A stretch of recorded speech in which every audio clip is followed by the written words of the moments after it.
Assalamualaikum warahmatullahi wabarakatuh. Apa kabarnya Bapak Ibu di mana saja Bapak Ibu berada? Semoga Bapak Ibu semua selalu dalam keadaan sehat walafiat.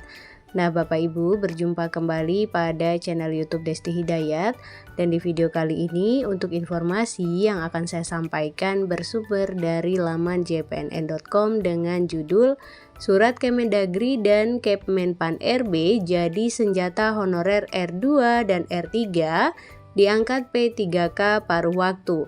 Faktanya? Nah, Bapak Ibu, kira-kira bagaimana informasi lengkapnya? Bapak Ibu dapat mengetahuinya dengan menyimak video ini hingga selesai. Namun Bapak Ibu, sebelum kita ke informasi lengkapnya, ada baiknya Bapak Ibu terlebih dahulu klik tombol subscribe dan juga nyalakan tombol loncengnya agar Bapak Ibu tidak ketinggalan info-info berikutnya.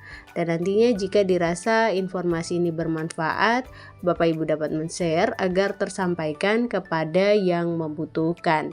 Baik Bapak Ibu, mari kita ke informasi lengkapnya. Untuk kita ketahui Bapak Ibu, Surat Kemendagri dengan nomor 900.1.1/664 dan Kepmenpan RB nomor 16 tahun 2025 jadi senjata honorer R2 dan R3 diangkat menjadi P3K paruh waktu. Namun Bapak Ibu, dua regulasi tersebut ternyata tidak ampuh mendesak Pemda untuk mengajukan usulan pengangkatan P3K paruh waktu dari honorer R2 dan R3 ke BKN. Nah, sehingga Bapak Ibu, BKN pun belum bisa mengeluarkan pertek pengangkatan P3K paruh waktu bila usulan Pemda tidak masuk. Kami sudah menganalisis surat Kemendagri ini yang ternyata tidak kuat.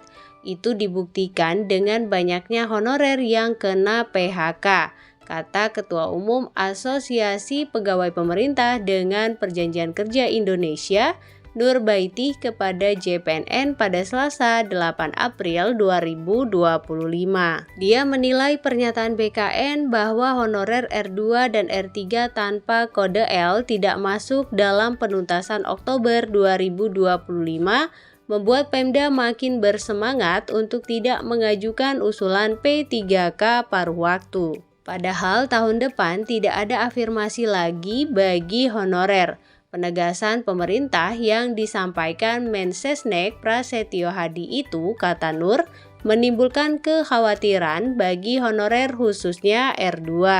R2 itu honorer K2 yang sejak 2005 sampai 2025 belum tuntas juga. 20 tahun bukan waktu yang singkat untuk mendapatkan status ASN, tegasnya. Awalnya, ujar Nur, adanya dua surat sakti dari Kemendagri dan Kepmenpan RB memberikan secerca harapan bagi honorer R2 dan R3 yang tidak lulus P3K 2024 tahap 1. Kepmenpan RB nomor 16 tahun 2025 mengatur tentang P3K paruh waktu.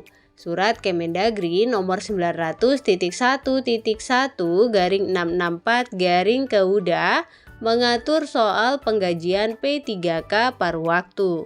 Sayangnya harapan tersebut makin tipis karena tidak semua Pemda sejalan dengan pemerintah pusat. Kalau pusat dan daerah tidak sejalan, bagaimana nasib honorer R2 dan R3? Kalau menunggu seleksi P3K 2024 tahap 2, keburu banyak yang pensiun honorer K2-nya, ucapnya. Tata aturan P3K paruh waktu dan penggajiannya sudah jelas. Nah, untuk mendorong Pemda agar segera mengajukan usulan P3K paruh waktu, perlu diterbitkan aturan baru lagi, tutur Nur. Aturan baru, kata Nur, berupa surat edaran Menpan RB dan Kepala BKN ke daerah-daerah agar segera memproses honorer R2 dan R3 untuk segera mengisi DRH juga seperti P3K tahap 1. Jika mereka sudah mengisi DRH NIP P3K dan sudah terkunci, maka honorer aman. Tidak ada lagi yang kena PHK atau diberhentikan. Dia menyarankan agar surat edaran tersebut dicantumkan juga dengan sanksi bagi Pemda yang tidak mengusulkan pengangkatan P3K paruh waktu. Sebaiknya ada sanksi agar Pemda mau mengajukan. Sudah banyak regulasi dibuat, tetapi Pemda akan mengulur-ngulur waktu terus, ucapnya. Sebelumnya Bapak Ibu, Kemendagri menerbitkan surat terbaru yang berkaitan dengan P3K paruh waktu.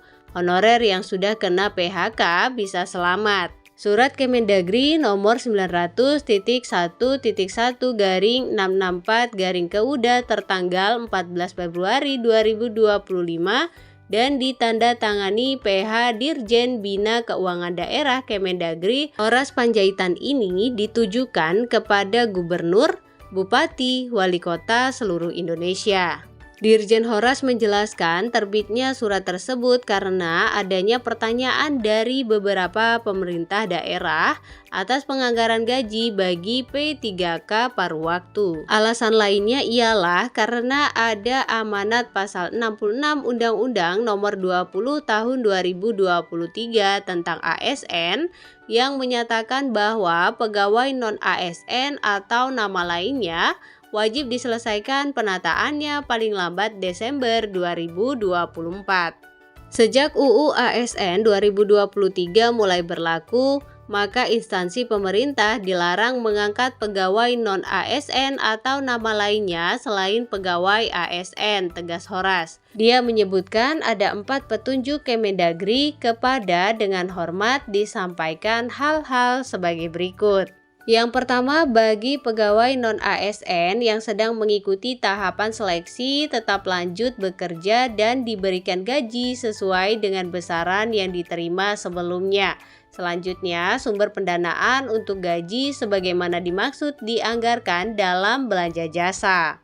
Kemudian yang kedua, pemberian gaji setelah penetapan pengangkatan bagi P3K dianggarkan pada kode rekening sesuai dengan keputusan Mendagri tentang pemutakhiran klasifikasi, kodifikasi, dan nomenklatur perencanaan pembangunan daerah dan keuangan daerah. Selanjutnya, pemberian gaji setelah penetapan pengangkatan bagi P3K paruh waktu berpedoman pada surat PLT Sekjen Kemendagri dengan nomor 900.1.1/227/SJ tertanggal 16 Januari 2025 hal penganggaran gaji bagi P3K paruh waktu serta dasar pemutakhiran klasifikasi, kodifikasi, dan nomenklatur. Yang ketiga, dalam hal terdapat Pemda yang mengangkat pegawai non-ASN atau nama lainnya selain pegawai ASN yang tidak sesuai ketentuan peraturan perundang-undangan sebagaimana dijelaskan pada surat Menpan RB dengan nomor B-15-SM.SM.01.00/2024 tertanggal 12 Desember 2024 hal penganggaran gaji bagi pegawai non-ASN, maka Pemda tidak diperkenankan untuk mengalokasikan pendanaan untuk gaji pegawai non-ASN bersangkutan. Berikutnya yang keempat, bagi pegawai non-ASN yang tidak terdaftar dalam pangkalan data atau database pegawai non-ASN pada BKN RI, namun masih mengikuti proses seleksi sebagaimana maksud surat Menpan RB dengan nomor